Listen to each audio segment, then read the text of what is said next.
नमस्कार, आप सभी दर्शकों का बहुत बहुत स्वागत करती हूँ। मैं हूँ नेहा शुक्ला और आप देख रहे हैं जस्ट टीवी पर आज की बात स्ट्रेट टॉक। हम अपने दर्शकों के सामने गजा में जो भूखमरी के हालात हैं वो कितना भयंकर है, कितना विनाशकारी है, इस गंभीर विषय को लेकर आप सभी दर्शकों के सामने हाजिर हूँ। कुछ तथ्य मैं चाहती हूँ कि अपने दर्शकों के सामने पहले रखें, उसके बाद गजा को क्या नज़रअंदाज किया जा सकता है और सबसे बड़ी बात कि ये जनसंहार आतंकवाद रोकने का हथियार कैसे बन सकता है, इजराइल ऐसा कैसे कर सकता है और तथाकथित मानवता के ठेकेदार ऐसा कैसे होने दे रहे हैं। इजराइल ने गजा में भूखमरी को हथियार बना लिया है। इजराइल ने गजा में भूखमरी को हथियार बनाया और गजा में मानवीय मदद पर मार्च से ही इजरायली अंकुश चल रही है।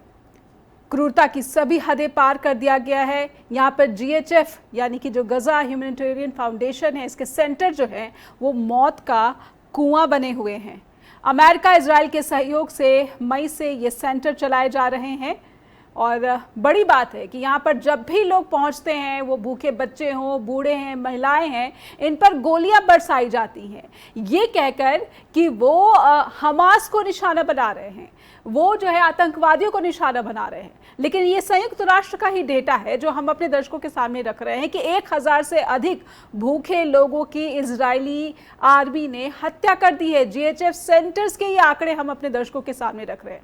और गजा की बात करें तो 20 लाख की आबादी में 93% लोग जो हैं उनके सामने भयंकर भोजन की कमी का संकट बना हुआ है। क्यों? क्योंकि अंकुश लगाया हुआ है इजराइल ने मानवीय मदद पर। वो बहुत ही लिमिटेड अमाउंट में ही मानवीय मदद गजा के भूखे लोगों तक पहुंचने दे रहा है। 3,78,000 लोग भूखमरी की हालत में हैं और इससे भी गंभीर एक आंकड़े हम अपने दर्शकों के सामने रखें कि कुपोषण भूखमरी से 111 बच्चों की मौत हो चुकी है। ये बहुत ही विनाशकारी परिस्थितियां हैं वर्ल्ड वॉर 2 के बाद से। ये कैसे हो सकता है और यहाँ पर लोकतांत्रिक ताकतें इजराइल को कितने सख्ती से, कितनी जो है कठोरता से उसके इस जनसंहार को जो है आलोचना कर रही हैं या फिर इससे कोई समाधान निकालने की कोशिश कर रही हैं। तो आइए आज जो हमारे साथ पैनल जुड़ चुका है उनका स्वागत कर लेते हैं। हमारे साथ जुड़ रहे हैं वरिष्ठ पत्रकार सलमान अरशद जी हैं और हमारे साथ फॉरेन इश्यूज एक्सपर्ट है प्रोफेसर DK गिरी। आप दोनों का बहुत बहुत स्वागत करती हूँ मैं। सलमान जी, शुरुआत में आपसे करना चाहती हूँ। गजा की ये तस्वीरें और कुछ आंकड़े हमने अपने दर्शकों के सामने रखे हैं। गजा में मानवीय मदद की जो ये विपदा है, ये जो परिस्थितियाँ हैं, यूनाइटेड नेशंस लाचार बना हुआ है। लेकिन इजराइल की क्रूरता को, इजराइल की मनमानी को कोई भी रोक पाने में ऐसा लग रहा है कि लाचार है। तो फिर गजा की मदद कौन करेगा? सलमान जी। पहले तो कुछ बुनियादी फैक्ट जहन में रखें तो इसे समझना आसान होगा जी। यूनाइटेड नेशंस की जो स्थिति है, अगर आप उसे देखें तो वो अमेरिका और उसके कुछ अहम सहयोगियों की बदौलत ही अपना कोई काम कर सकता है। अगर जो 5 मेजर कंट्रीज हैं, अगर उनमें से कोई एक भी हिस्सेदारी ना निभाए तो यूनाइटेड नेशंस की हालत एक पंगु संस्था जैसी हो जाती है। और आज की हालत में आप देखें तो यूनाइटेड नेशंस कुछ नहीं कर पाता है, चाहे यूनाइटेड नेशंस हो चाहे आलमी कोर्ट हो, दोनों को ही अमेरिका और इजराइल ने ठेंगे पर रखा है। तो एक तो ये फैक्ट जहन में रखिए। दूसरी बात ये कि बार बार ये सवाल पैदा होता है, बड़ी तेजी से सवाल किया जा रहा है। अबू उबैदा का बयान आया था, 2-3 बयान उनके बीच में आए हैं, जिसमें उन्होंने अरब ममालिक को चैलेंज किया था कि आपको जाके ऊपर जवाब देना पड़ेगा जो आप हमारे साथ कर रहे हैं। और दुनिया में भी बहुत लोग इस बात को सोचते हैं कि अरब ममालिक खामोश क्यों हैं। अब यहाँ पे दो पहलू पे देखें कि हमें मान के चलें कि यूरोप और अमेरिका के हुक्मरान तो क्रूरता करेंगे ही, वो कर ही रहे हैं, अरब के हुक्मरान खामोश क्यों? तो यहाँ पे 2-3 चीजें हैं जिसे जहन में रखना बहुत जरूरी है। एक तो ये कि किसी भी मुल्क के हुक्मरान हो, उनकी जाति कुछ हो, उनका मजहब कुछ हो, उनकी नस्ल कुछ हो, वो दरअसल अपने मुल्क के सरमायादारों की नुमाइंदगी करते हैं और उन्हीं के हक में पॉलिसीज बनाते हैं। तो चाहे वो ममालिक हो, वो अपने यहाँ के लोगों के हिसाब से पॉलिसीज बनाएंगे। वो देख रहे हैं कि इसराइल और अमेरिका के साथ उनका हित ज्यादा है बनिस्बत उजड़े फलस्तीन के, तो वो जाहिर सी बात है इसराइल और फलस्तीन के साथ जाएंगे। यहाँ पे एक और पहलू पर आप गौर करें कि बहुत सारे लोगों ने मान लिया है कि इसराइल और फलस्तीन के बीच की जो जंग है वो दरअसल दो मजहबी समूहों की जंग है, और इसलिए मुसलमानों को फलस्तीन के साथ जाना चाहिए। ये हमें अपने जहन से निकालना पड़ेगा कि ये मजहबी समूहों की जंग नहीं है, ये सीधा सीधा सरमायादाराना जंग है दुनिया के रिसोर्स पर कब्जा करने के लिए। इसलिए हर मुल्क का जो हुक्मरान है वो अपने मुल्क के हितों को देखते हुए दोस्तियां कर रहा है, दुश्मनी कर रहा है। अब इसी में देख लें कि सऊदी अरब ने, यूएई ने, जॉर्डन ने खुल करके इसराइल की मदद की है। आपको बस पिछली एक घटना याद दिला दूं कि लाल सागर में जब इसराइल के जहाजों पे हमले होने शुरू हुए तो उन्होंने एक अल्टरनेटिव रूट फराहम किया, बाई रूट, जो यूएई, सऊदी अरब और जॉर्डन से होता हुआ इसराइल को पहुंच रहा है। ईरान ने जब हमला किया तो बाकायदा जॉर्डन की सेना ने इंटरसेप्ट किया उनकी मिसाइलों को। तो आप देखें वो सीधे सीधे इसराइल की मदद कर रहे हैं। लेकिन जब फलस्तीनियों की स्थिति को आप देखें तो इन तमाम ममालिक की तरफ से उन्हें कोई खास मदद नहीं मिल रही। यहीं पे एक चीज और आप, अमेरिका, यूरोप, दोनों ही इलाकों में जबरदस्त समर्थन मिल रहा है फलस्तीन की आवाम को, लगातार मुजाहरे चल रहे हैं। लेकिन आप देखें अरब में कोई मुजाहरा नहीं हुआ, यानी कि डेमोक्रेटिक ट्रेनिंग जो यूरोप और अमेरिका के लोगों को है वो अरब के लोगों को नहीं है। तो आपको दो चीजों पे गौर करना पड़ेगा कि सरमायादाराना जो हित हैं तमाम देशों के पूंजीपतियों के, उनके हिसाब से उस देश के हुक्मरान पॉलिसीज बनाएंगे, बना रहे हैं, उसमें फलस्तीन उनके लिए मददगार साबित नहीं होता। आवाम का जो समर्थन नहीं मिल रहा है अरब से, उसकी वजह यह है कि अरब के लोग नाराज हो भी जाएं तो अपनी हुकूमत के खिलाफ आवाज नहीं उठा सकते, क्योंकि वहां पे डेमोक्रेसी नहीं है। या यूं कहा जाए कि डेमोक्रेसी की कोई ट्रेनिंग नहीं। हम भारत में मोदी जी की आलोचना कर सकते हैं, मनमोहन सिंह जी की आलोचना कर सकते हैं और सेफ रह सकते हैं, लेकिन अरब में यह मुमकिन नहीं है, यूरोप में यह मुमकिन है। तो ये जो वैश्विक परिस्थितियां हैं उसमें जनता का पक्ष देखिए कि उनकी किस तरह की ट्रेनिंग है और पूंजीपतियों किस चीज में हित है। आज फलस्तीन के साथ खड़े होने में किसी देश का कोई हित नहीं है, उसके आसपास जितने देश हैं, इसलिए वो फलस्तीन की कोई मदद नहीं कर रहे। एक छोटी सी बात और जोड़ दूं उसके साथ, अब्राहम अकॉर्ड, अगर आपको याद हो 2020 में अमेरिका की अगुवाई में, और हमारे जो डोनाल्ड ट्रंप साहब हैं शायद इन्होंने, यही उस वक्त भी राष्ट्रपति थे, उसमें अरब ममालिक साफ साफ इसराइल के साथ जा रहे थे। वो इनको पीछे छोड़ के इसराइल के साथ तमाम कूटनीतिक संबंध बनाने जा रहे थे। अगर हमास ने इंटरफेयर ना किया होता अक्टूबर वाली जंग, तो अब तक इसराइल के साथ इन तमाम अरब देशों के अच्छे रिश्ते बन चुके होते और फलस्तीन को इसराइल बड़े आराम से निकल गया। तो इन चीजों को अगर आप में रखेंगे तो यह समझने में आसान होगा। एक छोटी सी बात और जोड़ता चलूं, यूनाइटेड नेशंस में मीटिंग, और उसमें कहा गया कि जो खाना है, भोजन है, ये व्यक्ति का मानवीय अधिकार, मौलिक अधिकार होना चाहिए। अमेरिका ने इसका विरोध किया पहली मीटिंग में और कहा कि कमोडिटी है और कमोडिटी को मूल राइट या बेसिक राइट्स में नहीं गिना जा सकता। दूसरी मीटिंग इसराइल भी इसके साथ खड़ा था। तो इस पूरे नजरिए को, परिप्रेक्ष्य को आप देख के बात करेंगे तो आपको समझ में आता है कि फलस्तीन की तरफ लोग नजर क्यों नहीं उठा रहे हैं, खासतौर से शाह के बाद। जी बिल्कुल, फिलिस्तीन की बात नहीं है यहाँ पर, तो मानवता की बात है कि अगर आप किसी के खिलाफ युद्ध में हैं तो क्या जो मानवीय मदद, मानवीय संकट है, इस पर भी आंखें मूंद सकती है तमाम वैश्विक संस्थाएं। एक छोटा सा ब्रेक लूंगी, प्रोफेसर डीके गिरी हमारे साथ लगातार जुड़े हुए हैं। तो फिर जब बात भूखमरी की आती है और इस तरह की त्रासदी की आती है कि छोटे छोटे मासूम बच्चे जो है भूखमरी का शिकार हो रहे हैं और बड़ी तादाद में जो है तेज़ी से भूखमरी जो है महिलाओं, बच्चों, बूढ़ों को अपना शिकार बना रही है, और अमेरिका और इजराइल जैसे देश कहते हैं कि उनका जो मॉडल है मदद का वो अच्छा मॉडल है और उनका कर्तव्य है कि गजा में भूखमरी ना बढ़ने पाए, तो फिर ये विरोधाभास क्यों है और संयुक्त राष्ट्र की भूमिका फिर कैसी है?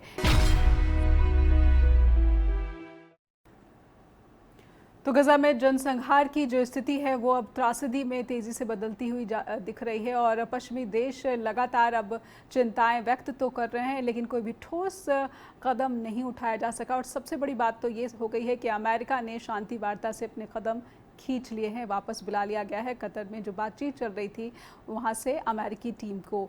तो ये जो परिस्थितियाँ हैं क्या इससे भी विकट हो जाएंगी? हमारे साथ प्रोफेसर डीके गिरी जुड़े हुए हैं। प्रोफेसर डीके गिरी, सबसे पहले तो मैं अपने दर्शकों के लिए एक सवाल पूछती हूँ, युद्ध का स्वरूप कैसा हो, दुनिया में दो युद्ध पूरी दुनिया के लोग देख रहे हैं। एक यूक्रेन और रूस का युद्ध भी हम देख रहे हैं, एक गजा में हमास के खिलाफ इजराइल का भी युद्ध देख रहे हैं। एक युद्ध दो देशों के बीच चल रहा युद्ध है, क्षेत्रीय संप्रभुता की बात हो रही है। और एक युद्ध क्या है? इजराइल का हमास के खिलाफ, कथित आतंकवाद के खिलाफ ये युद्ध है। लेकिन हमास क्योंकि निर्दोष नागरिकों को शील्ड की तरह इस्तेमाल कर रहा है, अपनी ढाल की तरह इस्तेमाल कर रहा है, तो क्या इस निर्दोष ढाल को भूखे मरने पर मजबूर किया जाना चाहिए? इजराइल से ये सवाल तमाम पश्चिमी देश क्यों नहीं पूछ पा रहे हैं? 28 देश जो है इसकी कड़ी निंदा कर चुके हैं, लेकिन सैंक्शन जैसे ठोस कदम सिर्फ रूस के ऊपर क्यों लगाए जाते हैं? प्रोफेसर डीके गिरी। मैंने ये अपने बड़ा दिलचस्प सवाल पूछा, क्योंकि ये दुनिया ये सवाल से जूझ रहा है। मैंने हाल में एक आर्टिकल लिखी है, India and the ongoing Wars and prioritising principles. तो अभी दुनिया मानने लगा है, एम्बेसडर्स लोग कह रहे हैं, मैंने सुना है यहाँ पे, कि अभी दुनिया जो चल रहा है माइट इज राइट के ऊपर चल रहा है, जो कि डार्विनियन थ्योरी था, माइट इज राइट। ये बड़ा खतरनाक पॉलिसी है। और प्रिंसिपल सबने दरकिनारा कर दिया प्रिंसिपल्स को। यूनाइटेड नेशंस मजबूर है, और कोई भी जी ये बड़ा दुखद स्थिति है। ये तो पहला आपके लिए एक पहला जवाब मेरा ही है, ये बड़ा दुखद स्थिति है। अगर देश और दुनिया प्रिंसिपल्स को छोड़ दें तो दुनिया में कयामत आने में देर नहीं होगी। और एक तरह से कुछ मुल्कों में तो कयामत आ ही गई, गाजा में जैसे आप बता रहे हैं, जिस तरह का दर्दनाक छवि दिखा रहे हैं, उससे कयामत से और क्या ये भयानक हो सकता है। ये हो रहा है कारण इसी के लिए कि कोई प्रिंसिपल्स की बात नहीं करता कि हम लोग दुनिया को कैसे चलाएं, किसके आधार पे चलाएं। यूनाइटेड नेशंस क्यों बना था? यूनाइटेड नेशंस बना था युद्ध को रोकने के लिए। सेकेंड वर्ल्ड वॉर में इतना नुकसान हुआ कि कहा कि आगे लड़ाई नहीं होना चाहिए। यूनाइटेड नेशंस का एक ही मकसद था कि आगे युद्ध ना हो।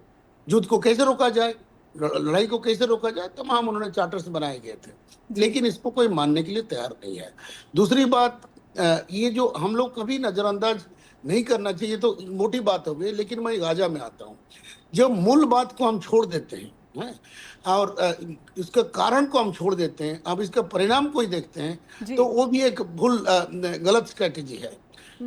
उदाहरण के स्वरूप अपने ये जो अभी गाजा में हो रहा है, एक अगर मैं एक सिनिकल अप्रोच लूं कि जिसका ये नहीं है कि everything is fair in love and war जो कहते हैं, जब लड़ाई हो रहा है, लड़ाई में आप मानवीयता ढूंढेंगे, मानव अधिकार को देखेंगे, वो संभव नहीं है। वो यूक्रेन में भी हो रहा है और गाजा में ज्यादा हो रहा है, कारण इजराइल भारी पड़ रहा है गाजा के ऊपर, और यूक्रेन में प्रॉक्सी वॉर चल रहा है, तो उसमें थोड़ा बहुत यूक्रेन रोक पा रहा है।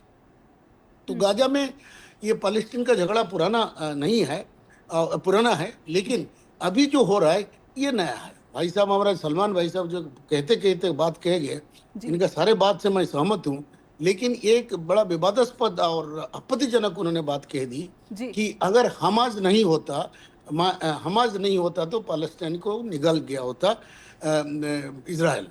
ये कहाँ तक सत्य है उसमें आलोचना की जा सकती है, लेकिन ये जो अभी जो हो रहा है ये हमास के चलते ही हो रहा है, इसको भी नकारा नहीं किया जा सकता है। 6 अक्टूबर में जो हुआ उसके बाद इजराइल इनके ऊपर बुरी तरह टूट पड़ा, ठीक है जी, क्योंकि ज्यादा पावर है उनके, अमेरिका का सपोर्ट है। तो हमास ने जो किया ये कोई बुद्धिमत्ता का काम था या ये जो कोई लेजिटिमेट एक्शन था, ये हमें सोचना है। हम कितना बड़ा तबाही हम फलस्तीन के ऊपर ले आए। मैं ये नहीं कह रहा हूँ कि इजराइल सही कर रहा है या सही कर रहा था, मैं भी ये नहीं कर रहा हूँ, लेकिन ये कहा जाता है किसी को प्रोवोक करके इस तरह का आम आदमी के ऊपर कत्लेआम और भुखमरी ले आना कहाँ की बुद्धिमत्ता है? और किसी भी देश में मुझे बताइए। लेकिन एक बात मैं और कह दूं, मेरी एक आपत्ति है प्रोफेसर गिरी, हमास एक देश नहीं है, इजराइल एक देश है। एक देश से जो है जिम्मेदाराना रवैया की उम्मीद की जा सकती है, अपेक्षा की जा सकती है। हमास से क्या उम्मीद की जाए? उसको तो टेररिस्ट आउटफिट जो है डिक्लेयर कर रखा गया है। लेकिन हम हमास के जो क्रियाकलापों पर चिंता जता सकते हैं, इसके लिए जो है कानूनी रास्ता अपना सकते हैं। लेकिन इजराइल एक देश, एक जिम्मेदार देश होने के नाते क्या कर रहा है? इसने तो हमास से भी आगे बढ़कर, जिस तरीके से छोटे छोटे बच्चे इनकी तस्वीरें निकल कर आ रही हैं, इजराइल के खिलाफ गुस्सा सिर्फ अलग अलग प्रांतों में ही नहीं, अलग अलग देशों में, पश्चिमी देशों में सबसे ज्यादा देखने को मिल रहा है, जैसा कि सलमान जी ने कहा है यहाँ पर। जी, ये ऐसे ही कह रहे हैं, मैं उसके पे आ रहा हूँ, उसके सॉल्यूशन पे मैं आ रहा हूँ। लेकिन मैं ये कह रहा था कि किसी भी राजनीतिक ये विवाद को सुलझाने का टेररिज्म तो उसका जरिया हो ही नहीं सकता जी। और हमाज नहीं कह रहे हैं। आप देखिए, हमाज के पीछे मैं ये बात कह दूं, फिर सॉल्यूशन भी कहूंगा। इसराइल को निंदा करने में और इसराइल जो कर रहा है उसको क्रिटिसाइज करने में 1 मिनट लगेगा, कि वो सबको दिख रहा है। आप लोगों ने विस्तार से कह दिया। मैं एक अलग पहलू रख रहा हूँ। मैं आप लोगों को दोनों के साथ सहमत हूँ। इसराइल जो कह रहा है कतई उसको माफ नहीं किया जा सकता, उसे एक्सेप्ट नहीं किया जा सकता। लेकिन मैं ये कहना चाह रहा हूँ, इसका रोके कैसे, इसका सोल्यूशन क्या है? सिर्फ प्रॉब्लम को वर्णन करने से सोल्यूशन नहीं आएगा। अभी मैं हमाज की बात नहीं कर रहा। हमाज, हिजबुल्लाह और हौतीस, ये 3 टेररिस्ट ग्रुप को किसने पनपाया? इसको किसने सपोर्ट किया? ईरान ने किया। ये सब जानते हैं, ईरान ने किया। ईरान का पैसा हुआ। तो टेररिज्म का इंटरनेशनल पॉलिटिक्स में कहीं जगह नहीं है। मुझे एक उदाहरण दीजिए, जो भी कोई सोल्यूशन निकला टेररिज्म के चलते। सोवियत यूनियन का बंटवारा हुआ, उसमें टेररिज्म नहीं था। 2 जर्मनी जुड़ गए, उसमें टेररिज्म नहीं था। नॉर्दर्न आयरलैंड में प्रोटेस्टेंट और कैथोलिक में झगड़ा चल रहा है, आयरे था, आयरे को रोकना पड़ा, आयरे खत्म हो गया। तो कहीं भी कोई भी किसी का समाधान हिंसा से नहीं हुआ है। भारत का आजादी हमको हिंसा से नहीं मिला। हमारा इंडियन नेशनल आर्मी था, लेकिन गांधी ना होते तो हम लड़ते रहते ब्रिटेन से। सो ये जहां भी देखिए, जितने भी देश में बड़े बड़े डिसीजन सिद्धांत हुए हैं, ये सब समझौता डायलॉग से और आंदोलन से हुए हैं, ना कि टेररिज्म से हुए हैं। बिल्कुल। तो आप जो इसका कहना, इजराइल क्या कर रहा है? इजराइल को, हमाज को जवाब में हमने सही कहा। हमाज को तो मैं कतई सपोर्ट नहीं करूंगा, क्योंकि टेररिस्ट ऑर्गेनाइजेशन है। लेकिन जो बाकी लोग जो हैं, दोनों तरह से पैसे हुए हैं। हमाज भी उनको दबा रहा था, गाजा को, जो मासूम लोगों को कब्जे में रखा था, सील जैसे यूज कर रहा था। अब जो टारगेट कर रहा है इजराइल भी उन्हीं को टारगेट कर रहा है। हमाज को, माने स्पेसिफिक हमाज के ऊपर अटैक नहीं कर रहा है। ये बहुत दुखद स्थिति है। इजराइल को कैसे रोका जाए? और सॉल्यूशन के ऊपर आते हैं। इजराइल को इसीलिए रोक सकते हैं, इजराइल का जो एक्शन को डिलेजिटिमाइज किया जाए पहले।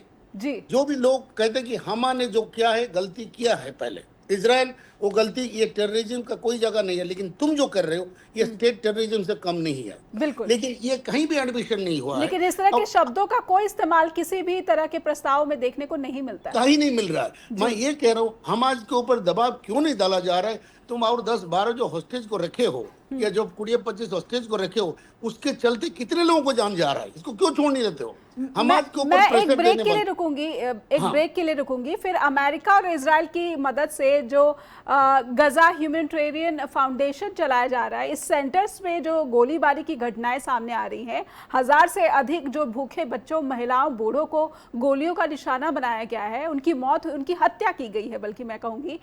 इसका कसूरवार कौन है? इसमें तो अमेरिका भी शामिल है। एक बार फिर से स्वागत करती हूँ आपका। आप देख रहे हैं स्ट्रेट टॉक और सीधे दर्शकों को सलमान जी के पास लेकर चलते हैं। सलमान जी, आपने कहा कि कहीं ना कहीं फ़िलिस्तीन को लोग भूलने लगे थे। हमास के हमले के बाद से एक बार फिर से फ़िलिस्तीन जो है मुख्य धारा में आ गया है, और इजराइल ने यहाँ पर जो कहर बरपाया है, इसके लिए सभी जो है कसूरवार है। सलमान जी, अहिंसा की बात कही प्रोफेसर गिरी ने। क्या दुनिया में इस वक्त अहिंसा की सबसे ज़्यादा ज़रूरत आप देख पा रहे हैं? फिर नाम आता है भारत का। मैं भारत की भूमिका, जी सलमान जी अगर आप सुन पा रहे हैं, मैं संयुक्त राष्ट्र में भारत का एक दिन का पहले का बयान है कि अब वहाँ पर ये नहीं होने देना चाहिए, अब वहाँ पर तुरंत युद्ध विराम होना चाहिए, ताकि जो मानवीय मदद है वो टुकड़ों में नहीं बल्कि खुलकर वहाँ पर पहुँचाई जा सके। भारत की भूमिका कभी इधर कभी उधर, लेकिन अब क्या लग रहा है, क्या ट्रैक पर आ चुकी है? नहीं, पहले पिछली बात को थोड़ा यहाँ पे कंटिन्यू करते हैं। दरअसल 7 अक्टूबर के हमास के हमले के बाद से पूरी दुनिया में वेस्टर्न मीडिया ने जो प्रोपेगेंडा किया है, उससे गलतफहमी खड़ी हो गई। हमास के बारे में तो बात समझ लें कि हमास को वहां की जनता ने वोट देकर चुना है। वो एक राजनीतिक संगठन है जो जनता के वोट से हुकूमत करने के लिए एथराइज्ड हुई है अपने मुल्क के भीतर। जी। अभी जो जंग चल रही है हमास, हालांकि हम लोग मीडिया में बात करते हैं, पर वो हमास एक रेजिस्टेंस ग्रुप है जिसका एक हिस्सा है। यानी अकेले हमास नहीं है, वहां पे और भी पार्टियां हैं और उन तमाम पार्टियों ने मिलकर के एक रेजिस्टेंस ग्रुप खड़ा किया है। हमास के नाम से आमतौर पर मीडिया में हम उसको रिप्रेजेंट करते हैं, जो जी। टेक्निकल बात है जिसको जानना जरूरी है। रही बात आतंकवाद की, तो ऐसा कैसे हो सकता है कि जब आपका मन करेगा किसी को आतंकवादी बना देंगे और जब मन करेगा उसको संत बना देंगे? अलकायदा को किसने खड़ा किया, इस पर बहुत तरह की बातें हैं। हम लोग कहते हैं कि इसके लिए मीडिया, ये अमेरिका और इजराइल जिम्मेदार हैं। पूरे देश में, पूरी दुनिया में सुन्नी आतंकवाद खड़ा किया। और अभी आप देख रहे हैं अहमद अल सारा जो अलकायदा का कमांडर था, उसे आपने सीरिया का राष्ट्रपति बना दिया। डोनाल्ड ट्रंप उसके बगल में बैठ के मीटिंग कर रहे हैं। तो आपका जब मन करेगा किसी को आतंकवादी बना देंगे और जब मन करेगा उसको संत बना देंगे, अपने बगल में बैठा लेंगे। सर ने कहा कि आतंकवाद के जरिए कोई तब्दीली नहीं आई। दरअसल आतंकवाद को जब आप तमाम पॉलिटिकल स्ट्रगल से सेपरेट करके देखते हैं तो परेशानी पैदा होती है।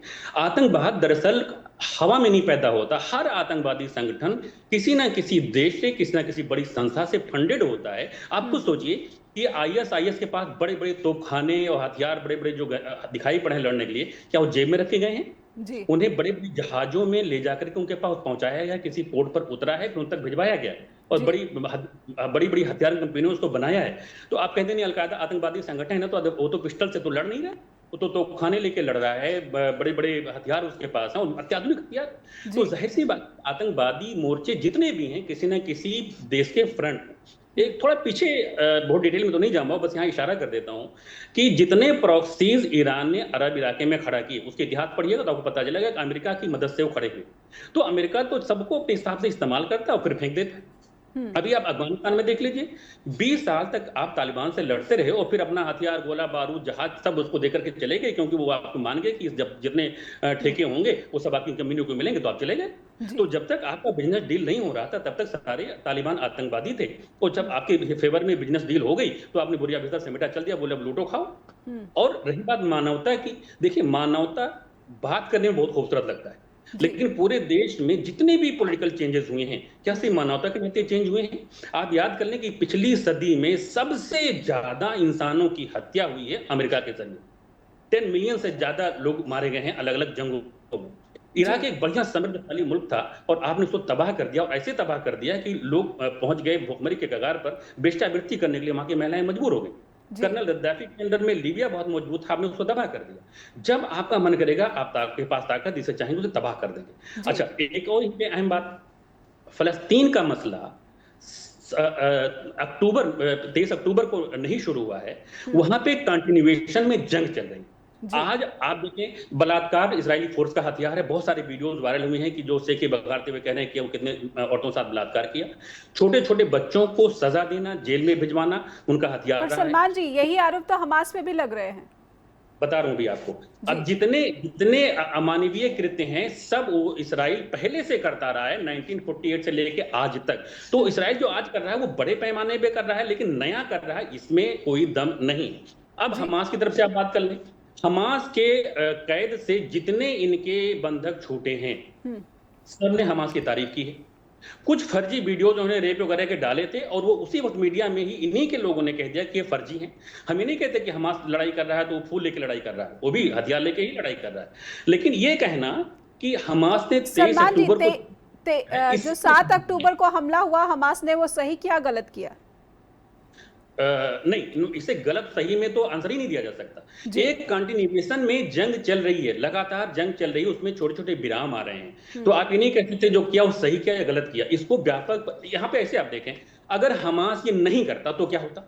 अगर हमास ये नहीं करता तो अब्राहम एक्कॉर्ड के तहत इनके तमाम ताल्लुकात अरब ममालिक से हो जाते, इनका एक्सेप्टेंस हो जाता और ये आराम से फलस्तीन को निकलते चले जाते जैसे आज निकल रहे हैं। तो अगर आप हमास को इस तरह से देखें कि हमास अगर 23 अक्टूबर को ये ना करता, उसके बाद फलस्तीन बचा रहता, अगर ये इम्कान आप इस पर बात करते हैं और एनालिसिस करते हैं और आप पॉजिटिव नतीजे पे पहुंचते हैं, तब तो आप हमास को गलत कह सकते हैं। लेकिन अगर आप ये देखते हैं कि हमास के ये ना करने के बाद भी हो सकता है इतने लोग ना मारे जाते, पर फलस्तीन के ऊपर तो मुसीबत फिर भी थी। तो इसको सीधे सीधे सही या गलत नहीं कहा जा सकता। एक जंग वहां चल रही है, उस जंग के कंटिन्यूएशन पर में उस जंग में महिलाओं को, बच्चों को क्यों हथियार बनाया जाता है सलमान जी?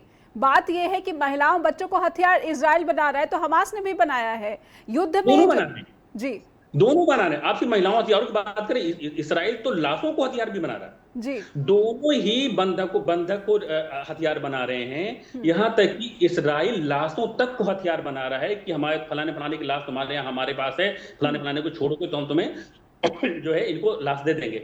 जी दोनों ही बंधक बना रहे हैं, दोनों ही इंसानों को हथियार बना रहे हैं। हम बात यह है कि वेस्टर्न मीडिया हमें सिर्फ ये बता रही है कि हमास सब कुछ कर रहा है। अभी अभी पिछले दिनों जब दोनों में जंगबंदी की एक छोटा सा वक्फा आया और दोनों ने एक दूसरे को बंधकों को छोड़ा, उनकी तस्वीरें मीडिया में आई। हमास के छोड़े बंधक सेहतमंद थे, मुस्कुराते हुए अपने घरों में गए, और इनके हाथ छोड़े हुए बंधक अधमरे होकर के वापस आए थे। तो आप देखें कि दोनों ही बंधक बना रहे हैं, दोनों ही बंधकों को हथियार बना रहे हैं। हम ये बिल्कुल नहीं कह सकते कि हमास जो कुछ कर रहा है बहुत अच्छा कर रहा है, लेकिन हम ये भी नहीं कह सकते उससे बुरा कर रहा है। जी जी अच्छा, हाँ, एक बात हमने पूछा था अहिंसा वाली, आप कहें तो 1 मिनट उसमें बात कर लूं? बिल्कुल बिल्कुल, 1 मिनट, क्योंकि फिर ब्रेक का इशारा हो रहा है। जी जी, अहिंसा बड़ी खूबसूरत चीज है। दरअसल अरस्तु ने एक लाइन अपनी फिलॉसफी में लिखी थी कि इंसान जो है, जो हमारी सभ्यता का विकास है, वो टूवर्ड्स हाईएस्ट गुड, डेवलपमेंट जो है, डेवलपमेंट टुवर्ड्स हाईएस्ट गुड, परम शुभ की तरफ हमारा विकास हो रहा है। तो हमेशा हमारे बीच में एक आदर्श मौजूद होता है, उस आदर्श की तरफ बढ़ते हुए हम विकसित होते हैं। अहिंसा आज की दुनिया का परम आदर्श है, लेकिन अहिंसा की वजह से अभी तक पूरी दुनिया में कहीं कोई बड़ा राजनीतिक परिवर्तन नहीं हुआ है। गांधी जी अहिंसा के बहुत बड़े सिपाही थे, लेकिन भारत की आजादी के बारे में ये कहना कि खाली गांधी जी की वजह से हो गया, ये सही नहीं होगा, अधूरा सच होगा। वैश्विक परिस्थितियां बदल गई थी, ब्रिटेन की हालत खराब हो गई थी वर्ल्ड वार में, और हमारे यहाँ पे और तरह की जंगें भी थी, बहुत सारे ग्रुप्स भी थे, लेकिन गांधी जी का बहुत बड़ा योगदान है, इसमें कोई दो राय नहीं। लेकिन अकेले अहिंसा से आज तक कोई राजनीतिक परिवर्तन कम से कम मेरी नजर में नहीं है। अगर आप में से कोई बताएगा तो हमारी जानकारी में इजाफा होगा। एक बार फिर से स्वागत है आप सभी दर्शकों का। सीधे चलते प्रोफेसर डीके गिरी के पास। प्रोफेसर गिरी, अहिंसा की क्या मौजूदा दुनिया में, हालांकि सलमान अरशद कह रहे हैं कि पहले भी इतनी ज़्यादा जगह नहीं थी, ब्रिटेन मजबूर हो गया था वैश्विक परिस्थितियों की वजह से, और गांधी जी की जो अहिंसा आंदोलन है उसने भी एक बहुत बड़ा कंट्रीब्यूशन दिया भारत की स्वतंत्रता में। प्रोफेसर डीके गिरी, ऐसे में भारत की भूमिका, क्योंकि ये सवाल मेरा अधूरा रह गया था, सलमान जी जो है हमास और फ़िलिस्तीन से जुड़े बहुत सारे महत्वपूर्ण उन्होंने डेटा हमारे दर्शकों के सामने रखे हैं, लेकिन मेरा सवाल आपसे यही होगा कि भारत की भूमिका कभी इधर कभी उधर, और अब क्या ट्रैक पर आती हुई दिख रही है, खास करके गजा में जो भूखमरी हो रही है, इस पर दुनिया में गुस्सा काफ़ी बढ़ चुका है और प्रेशर इजराइल और अमेरिका दोनों पर बढ़ता जा रहा है। जी, भारत का राजनीति तो ट्रैक पे आई हुई इजराइल और गाजा के मामले में, पालेस्टीन के मामले में, उसका मैं थोड़ा सा वर्णन करूंगा। लेकिन ये जो हम समाधान की सोच रहे हैं, ये जो नरसंहार हो रहा है कि भुखमरी हो रहा है, इसका कैसे समाधान हो। जी, सलमान भाई जिस तरह का विचार रख रहे हैं, इसी विचार से तो कभी नहीं होगा। यही विचार ही उसी का प्रॉब्लम का कारण है। मैं बताऊं कैसे? ठीक है प्रोफेसर गिरी, मैं आपको टोक रही हूँ, लेकिन सलमान जी ने जो चिंताएं रखी हैं कि हमास को सिर्फ और सिर्फ एक टेररिस्ट आउटफिट की तरह क्यों दिखाया जा रहा है, जबकि हमास का एक पॉलिटिकल आउटफिट भी है जो गजा में जो है शासन चलाता रहा है। जी नेहा जी, मैं उनका पॉइंट लिखा है, मैं 3 पॉइंट में जवाब दे रहा हूँ। उन्होंने कहा कि हमाज इलेक्टेड है, वो रजिस्टर्ड मूवमेंट है, हमाज इलेक्टेड है। अगर इलेक्टेड होने किस तरह से चुनाव हुआ था, इलेक्टेड हो जाने के बाद जो आप टेररिस्ट एक्टिविटीज करेंगे उसका कोई लेजिटिमेसी नहीं है। हिटलर भी इलेक्टेड थे, हिटलर भी इलेक्टेड प्रेसिडेंट थे जर्मनी के, लेकिन उन्होंने इनको सबसे बड़ा नरसंहार को माना गया है। दूसरा, उन्होंने तालिबान की बात की, कुछ फैक्चुअल भी क्लियरिटी आना चाहिए। तालिबान के साथ उसको जोड़ा, Taliban as a terrorist organisation declare नहीं किया गया, इवन अमेरिका भी नहीं किया था, अब देख लीजिए, लेकिन Hamas as a terrorist organisation declare है। तीसरी बात, हमाज का आर्टिकल पढ़ लीजिए, हमाज को जो पार्टी है उसका आर्टिकल, पहला 3 आर्टिकल में लिखा गया कि इजराइल को इस धरती से निश्चिन्त कर देना चाहते हैं। इजराइल फिर अपना बचाव के लिए लड़ेगा नहीं। इजराइल तो नहीं कहता कि पैलेस्टीन उड़ जाइए, पैलेस्टीन खत्म हो जाए, ये 2 नेशन थियोरी के मान रहे हैं, लेकिन हमाज नहीं चाहता है कि इजराइल इस दुनिया में इजराइल जैसे कोई कंट्री रहे। तो उसका इजराइल का क्या जवाब रहेगा? किसी कंट्री का आप ऐसे ही कहोगे? हमाज का ये आर्टिकल नंबर 3 है, उनका आर्टिकल पढ़िए, जी। उनका जो चार्टर है। दूसरी बात, अहिंसा की बात कही है। अहिंसा ये तो बहुत ही गजब बात है। अहिंसा के फ्रेंच रिवॉल्यूशन, इंडस्ट्रियल रिवॉल्यूशन, जी। रशियन रिवॉल्यूशन, इवन अरब स्प्रिंग शुरू हुआ था एक आदमी का सुसाइड करने का डर में, उसके बाद कहीं वायलेंस नहीं हुआ। तो दिस बहुत सारी क्रांतियां आई हैं जहां वायलेंस हुआ ही नहीं है, और वायलेंस बिगेट्स वायलेंस। न्यूटन का ये लॉ है, every action has an opposite and equal reaction. जी। वायलेंस का कहीं जगह नहीं है। और ये कहना कि अहिंसा से कोई बदलाव नहीं आया, ये तो बड़ी आश्चर्यजनक बात है। और बाकी अरब का 3 फॉरेन मिनिस्टर को मैंने सुना है जो गांधी को कोट करते हैं और कहते हैं कि पैलेस्टीन का मूवमेंट ऐसे होना चाहिए, गांधीयन मूवमेंट जैसे था। जी। तो खुद वो मान रहे हैं। और आप कहते हैं कि अहिंसा का ज्यादा नहीं है। सारा धर्म, सारा आपका जो सभ्यता सब कहता है कि हिंसा का कोई जगह नहीं है दुनिया में। अब हिंसा को हम अगर जस्टिफाई करने लग जाएं, हमाज इज ए टेररिस्ट ऑर्गेनाइजेशन। हमाज को हमें अगर इजराइल के पैलेस्टीन का सोल्यूशन चाहिए, हमाज को हमें डिक्राई करना ही पड़ेगा, ठीक है जी। उसके बाद इजराइल को हम हैंडल करें। लेकिन हमाज को सपोर्ट करते हुए इजराइल को हम अटैक करेंगे, आप कहीं नहीं पहुंच पाएंगे। वही तो एक्सक्यूज है उनके लड़ाई करने के लिए। हमाज को जिस तरह टेररिस्ट उनका स्ट्रक्चर है उसको हम खत्म करना चाह रहे हैं, उसी के बहाने पे सब लोगों को मार रहे हैं। तो अगर इजराइल को रोकना है, डिलेजिटिमाइज करना है, तो हमें हमाज को अटैक करके शुरू करना है। तो इजराइल का एक्शन को डिलेजिटिमाइज करना चाहिए। अब इसका प्रोपोर्शनलिटी आप देख रहे हैं, हमाज ने 200 लोगों को मारा, इजराइल ने 50,000 लोगों को मार दिया। मानी जैसे शुरू से हुआ, ये लड़ाई होना चाहिए था क्या? ये 7 अक्टूबर के अटैक में जो तबाही हुई है, ये पैलेस्टीन के इतिहास में कभी नहीं हुआ था। हमाज ने ये नहीं सोचा था उसका क्या रिएक्शन होगा।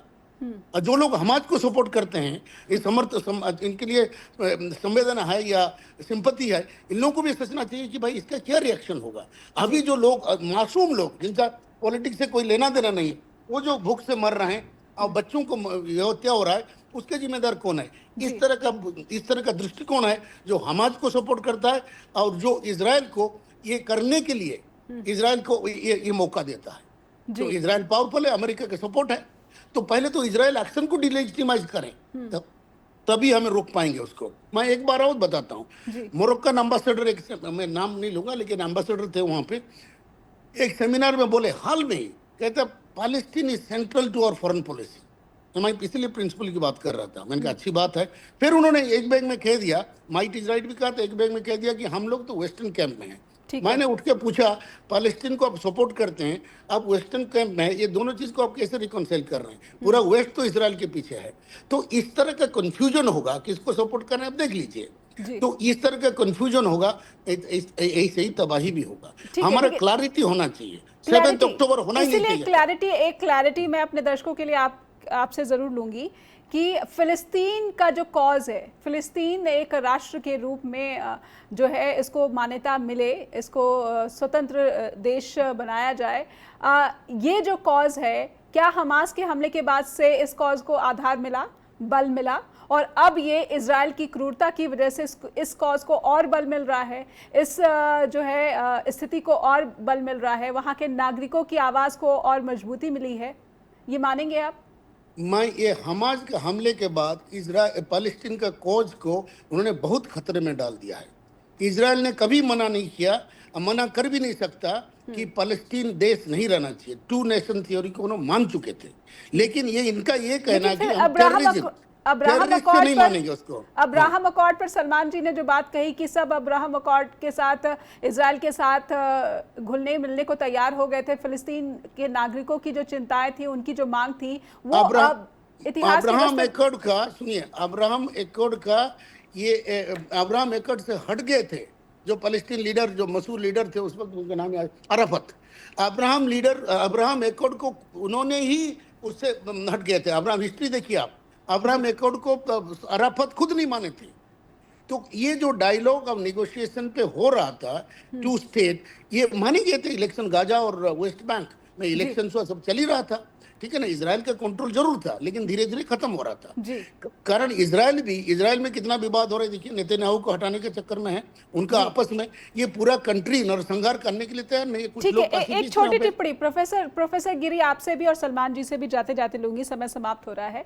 पहले प्रोफेसर गिरी से छोटी टिप्पणी लूंगी। अब इसके आगे आप क्या स्थिति देख पा रहे हैं, क्योंकि प्रेशर जो है इजराइल पर काफी बनता जा रहा है, लेकिन इसी बीच शांति वार्ता जो है वो टूट गई है। अमेरिका ने भी टीम वापस बुला ली है कतर से, इजराइल ने भी अपनी टीम वापस बुला ली है कतर से। तो क्या इजराइल को खुली छूट मिल गई है कि वो यहाँ पर कुछ भी कर सके और यहाँ के तमाम लोगों को जो है विस्थापित किया जाएगा, भूखे छोड़ दिया जाएगा, क्योंकि अब तो शांति वार्ता भी नहीं हो रही है। बिल्कुल संक्षेप में डीके गिरी। एकदम संक्षेप में कहूंगा, इजराइल के ऊपर जबरदस्त पूरा दुनिया का प्रेशर होना चाहिए विद ए कंडीशन कि भाई ये बंद करो, साथ साथ हमास को डिसबैंड करने के लिए भी प्रेशर होना चाहिए। ये दोनों हो जाए तो ये हमास को कंप्लीटली डीरेकग्नाइज करना चाहिए, और किसी कंट्री में नहीं कि ये टेररिस्ट ऑर्गेनाइजेशन कोई जगह नहीं है। Israel you stop and negotiate, ये प्रेशर होना चाहिए दुनिया भर से। जी सलमान जी, आपकी टिप्पणी लेना चाहती हूँ मैं, इसके आगे आप क्या देख रहे हैं? बातचीत अब बंद हो गई। जी एक छोटा सा कंफ्यूजन हो गया, उसे मैं क्लियर कर दूं। मैंने कहा कि सिर्फ अहिंसा की वजह से कोई बड़ा राजनीतिक परिवर्तन नहीं हुआ। मैंने ये बिल्कुल नहीं कहा कि अहिंसा की कोई वैल्यू नहीं है। मैंने आपसे कहा कि ये परम शुभ है, हाईएस्ट गुड है, जिसकी तरफ हमें बढ़ना है। ये मिसअंडरस्टैंड हो गया है सर की बातचीत से, तो उसमें क्लियर कर देता हूँ। देखिए दूसरी बात, हम आपको साफ साफ बताएं अपनी, तो मुझे साफ साफ भाई कोई सोल्यूशन नजर नहीं आ रहा है। दरअसल जो पॉलिटिकल जो कुव्वतें हैं वो क्या कहती हैं और क्या करती हैं, दोनों को मिला करके हम मीडिया वालों को अपना नजरिया बनाना होता है। वो सिर्फ कह क्या रहे हैं इसके आधार पर भी नहीं, और जो कर क्या रहे हैं इसके आधार पर भी नहीं। इसराइल और अमेरिका लगातार फलस्तीन में अपने कहे और किए के बीच में लगातार बड़ा गैप दिखाते रहे हैं, वो आज भी दिखा रहे हैं। उनके पास वेल प्लान्ड है, उन्हें बेन गुरियन नहर भी बनानी है गजा के अंदर से, उन्हें उस इलाके में जैसा कि ट्रंप ने कहा था एक खास तरह का डेवलपमेंट भी उनके पास प्रोजेक्ट है, और वो ऑलरेडी इनको कहने अब दूसरे मुल्कों में बस जाइए। तो ये कहना है कि इसराइल और अमेरिका इस इलाके में कोई सोल्यूशन चाहते हैं, टू नेशन थियरी चाहते हैं, ये उनके कथनी में तो है, करनी में कम से कम नहीं है। और मुझे ऐसा लगता है कि जिस तरह से वैश्विक परिस्थितियां बहुत तेजी से बदल रही हैं, आलमी सियासत बहुत तेजी से बदल रही है, मुमकिन है उसकी वजह से ऐसा प्रेशर क्रिएट हो कि फलस्तीन का मसला हल हो जाए। कम से कम इसराइल और अमेरिका इसे हल नहीं होने देंगे, क्योंकि इसराइल लगातार, अभी आप देखें वेस्ट बैंक में उन्होंने बहुत सारी बस्तियां बना ली, तो अगर उसे टू नेशन थियरी एक्सेप्ट करना होता तो वह लगातार फलस्तीनी इलाकों में अपने लोगों को नहीं बसाता। जी बिल्कुल, लेकिन ना कहीं एक अच्छी बात ज़रूर है कि अमेरिका और इजराइल में भी गजा में जो भुखमरी के हालात बनाए जा रहे हैं इसकी निंदा हो रही है, क्योंकि लोकतांत्रिक देशों में नागरिक जो है अपनी आवाज़ बुलंद करते हैं और मानवीय संकट से जुड़े हर बात पर जो है चिंता प्रकट करते हैं। बहुत बहुत धन्यवाद करना चाहूँगी सलमान जी आपका भी, और प्रोफेसर डीके गिरी आपका भी, कि आपने वक्त दिया स्ट्रेट टॉक के मन से जुड़े, आपका आभार। दर्शकों से अनुरोध करना चाहती हूँ कि गजा में जो भुखमरी है ये मानवता का बहुत बड़ा संकट है। आप इस पूरे विषय पर क्या सोचते हैं? अमेरिका खुद को शांति दूत साबित करने की कोशिश राष्ट्रपति ट्रंप लगातार कर रहे हैं, लेकिन गजा की भुखमरी को देखते हुए क्या उनको इस बात को अपने मुंह से शब्दों के रूप में भी निकालना चाहिए? लिखकर भेजिए info@justbroadcasting.com या फिर neha@justbroadcasting.com पर भी जुड़े रहिए जिस टीवी पर। नमस्कार।